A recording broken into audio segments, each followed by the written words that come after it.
is Lauren Hollows for NOI Education Services, and today we are talking about designing assessments for apprentices, or just more generally for designing assessments for existing workers who are going to be studying in the workplace.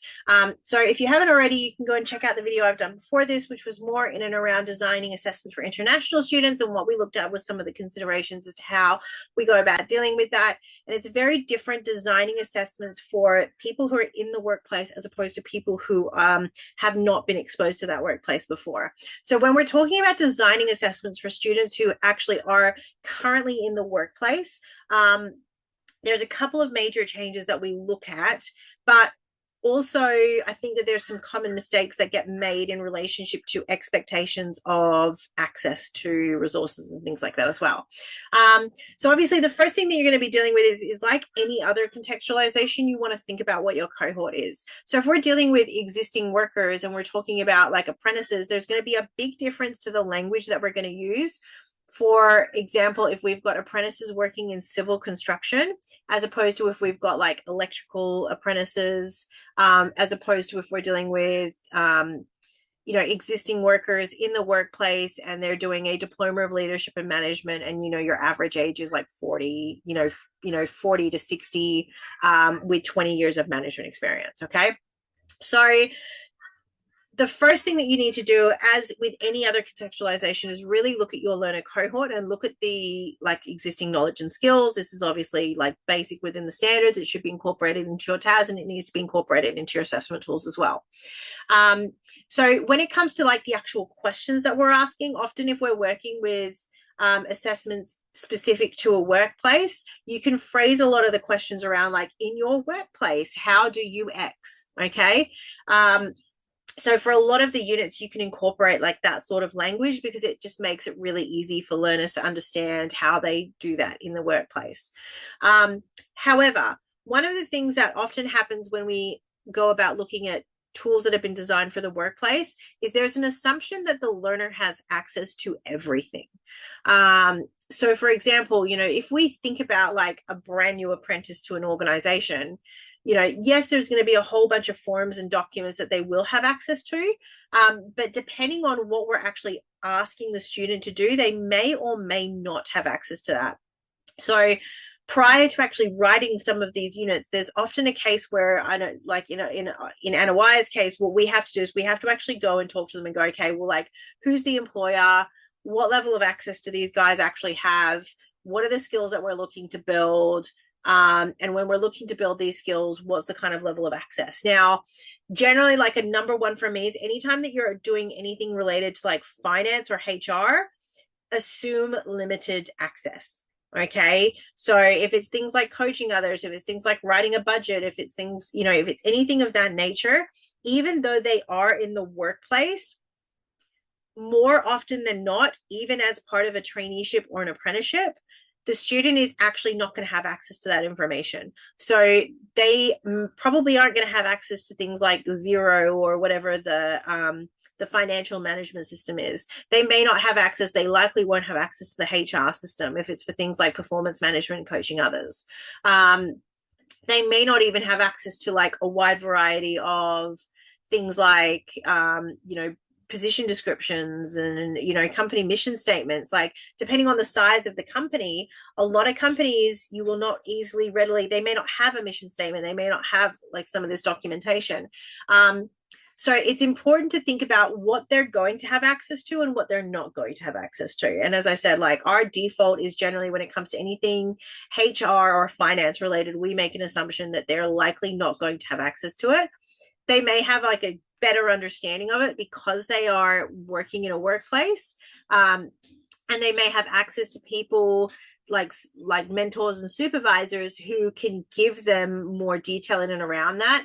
However, unless you've really explicitly negotiated a lot of this stuff beforehand, the vast majority of businesses are not going to hand over a copy of the P&L to any single, to every staff member. Okay. It's just not something that generally is done within the workplace. So what you need to think about is what documentation does need to be created, what is actually going to be done in simulation. And in my experience, regardless of the qualification that an apprentice or a trainee is doing, There's about 80% of it that the student can do in the workplace that they do on a regular basis. There's about 20% of it that they do never or very, very irregularly. There's probably not a process for it. It may be outright not allowed in the workplace, and you will need to deliver it in simulation, even though you are delivering an apprenticeship. Okay, so example in commercial cookery is is some of the roster staff or some of the finance units, like the develop budgets and cost out, cost out ingredients or cost out recipes, cost out menus. That's not something that's actually going to be done by an apprentice. So you need to give them a lot of support in and around that. Individual support, some of the care requirements for transferring patients and things like that can't be done in the workplace, will need to be done in simulation.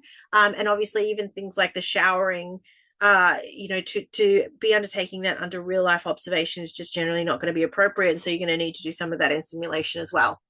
When it comes to any of the business leadership quals, again, as I said, anything HR, anything finance related, you need to provide examples of P&Ls, you need to provide examples of budgets, you need to provide, that all needs to be done within simulation.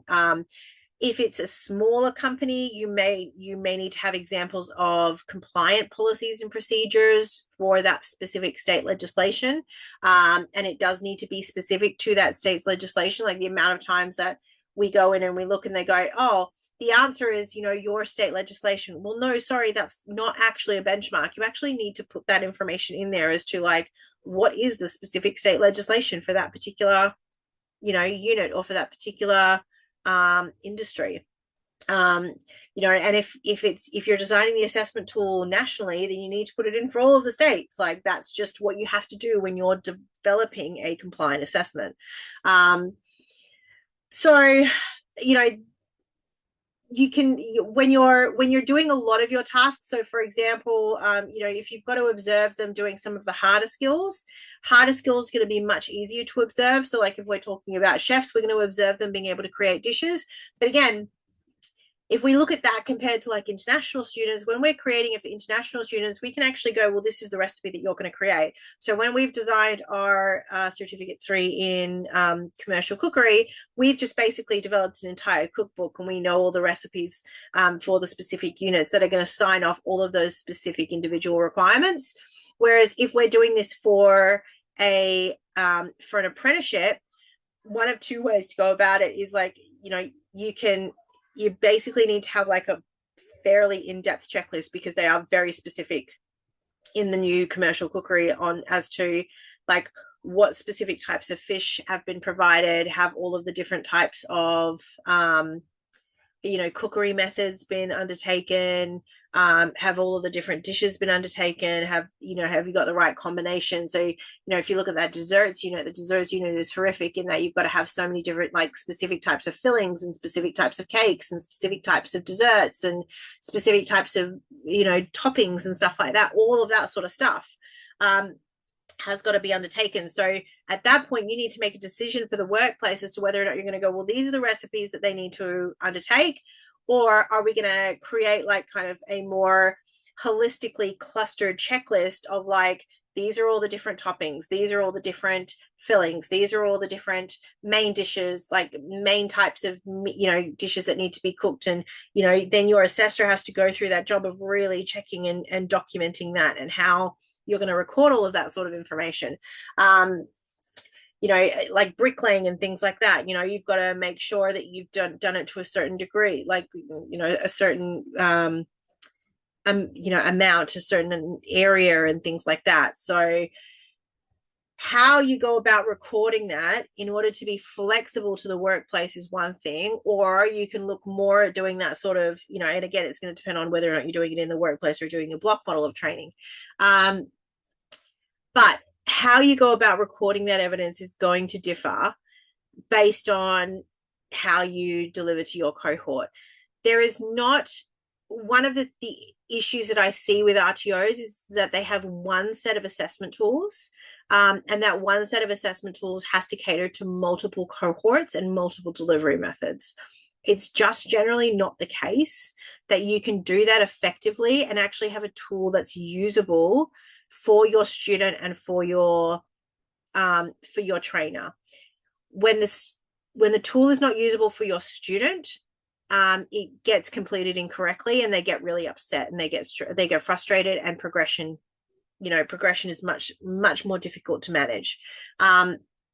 When it's not usable for your trainer, as in your trainer doesn't understand how to use it, you end up with tools that are completed and signed off incorrectly, and the evidence is not collected correctly.